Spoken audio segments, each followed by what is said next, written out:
Bonjour et bienvenue dans cette nouvelle vidéo, je suis Sébastien, je suis ravi de vous retrouver aujourd'hui pour une vidéo dans laquelle on va passer en revue 5 fausses croyances, 5 bêtises, 5 conneries à propos de l'immobilier.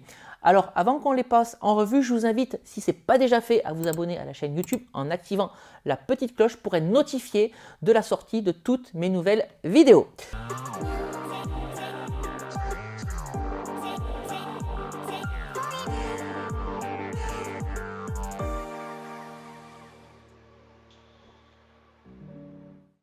Alors venons-en à cette première fausse croyance, cette première bêtise, il faut être riche pour faire de l'immobilier. C'est faux. Pourquoi est-ce que c'est faux? Bien tout simplement parce qu'un patrimoine, ça se construit.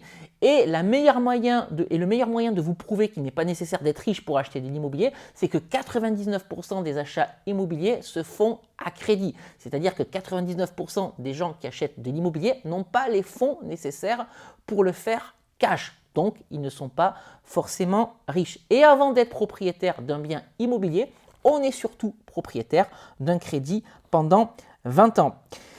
Et même si certaines personnes ont du patrimoine déjà payé, eh bien, il vient d'où ce patrimoine? C'est une question qui est intéressante à se poser, non? Eh bien, il vient d'une personne, une ou plusieurs générations au-dessus, qui, parti de rien, a financé son projet immobilier à crédit. Et honnêtement, je vais vous le dire, c'est ce que je souhaite pour mon fils. Tout ce que je fais aujourd'hui avec l'immobilier, c'est en partie pour lui, pour qu'un jour, oui, quelqu'un puisse se dire, lui, voilà, il est riche.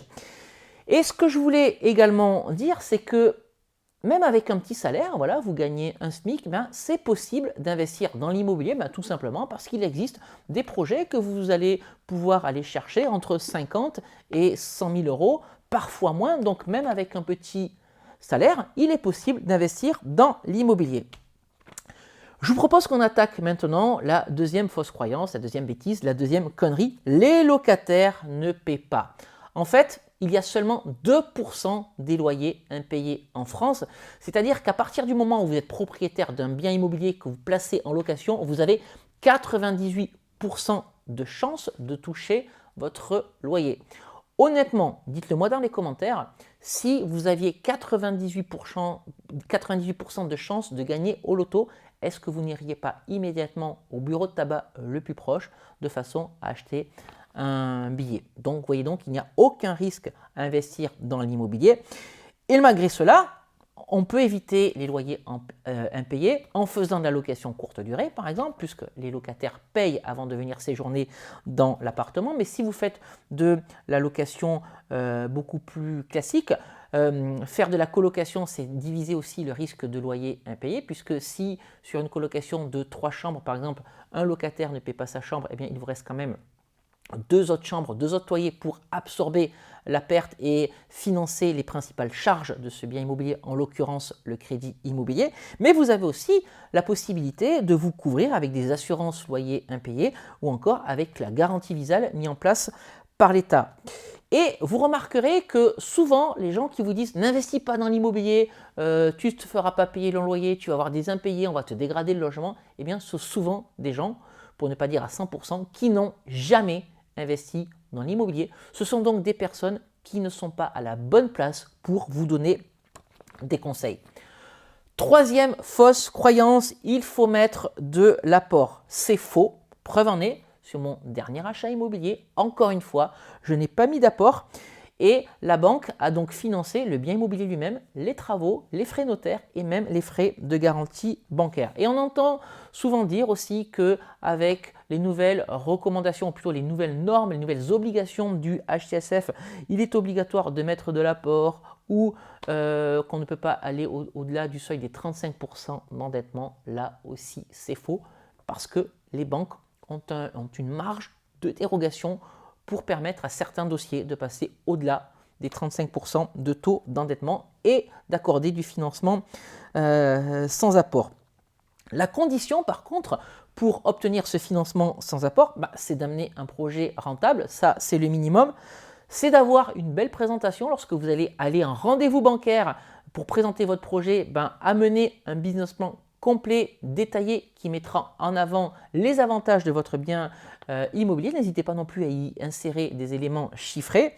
Et puis, voilà, ce qu'il faut également faire lorsque vous allez défendre votre projet en banque pour mettre toutes les chances de votre côté, c'est d'avoir des comptes bancaires propres. Si vous êtes à découvert le 5 du mois, forcément, ce sera beaucoup plus compliqué. Et puis même si on vous demande de mettre de l'apport, est-ce que c'est grave? Ben non, parce que peut-être que cet apport, vous allez pouvoir le récupérer grâce à un différé de prêt que vous demanderez à votre banque au moment où vous négocierez les conditions de financement. J'aimerais maintenant qu'on parle de la quatrième fausse croyance ou de la quatrième connerie, c'est « tu vas payer beaucoup d'impôts ». Ben là aussi, c'est faux, mais d'où l'importance de se faire correctement accompagner. On va prendre par exemple le cas du LMNP, qui est le cas le plus classique, le plus courant, c'est-à-dire le loueur meublé non professionnel. Quand vous mettez au statut du loueur meublé non professionnel, vous avez deux fiscalités possibles. C'est vous qui choisissez cette fiscalité. Donc soit la fiscalité du micro-BIC, auquel cas votre assiette d'imposition sera égale à 50% de votre chiffre d'affaires. Donc quel que soit votre chiffre d'affaires, vous serez imposé. Mais l'autre option possible au loueur meublé non professionnel, c'est de choisir le régime du réel. Et là, grâce aux charges et aux amortissements, vous pourrez être exonéré d'impôts sur vos revenus locatifs pendant 5 ou 10 ans.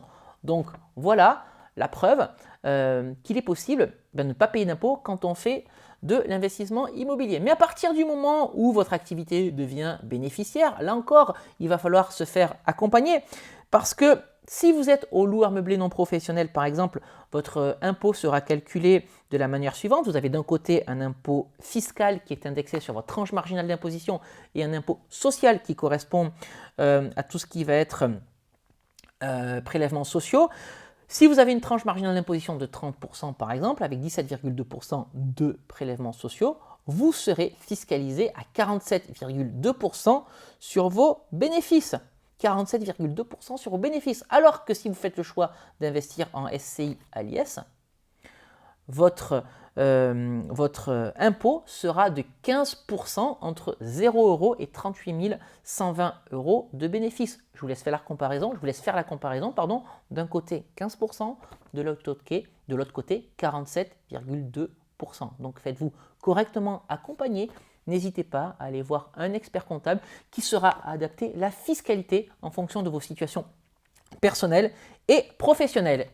Et puis, cinquième et dernière fausse croyance, les biens immobiliers à moins de 50 000 €, ça n'existe pas. Alors là, à ce niveau de la vidéo, je vais vous lancer un défi. Ce que vous devez faire immédiatement, c'est ouvrir une fenêtre, aller sur Le Bon Coin et rechercher dans toute la France combien de biens immobiliers de moins de 50 000 € il existe.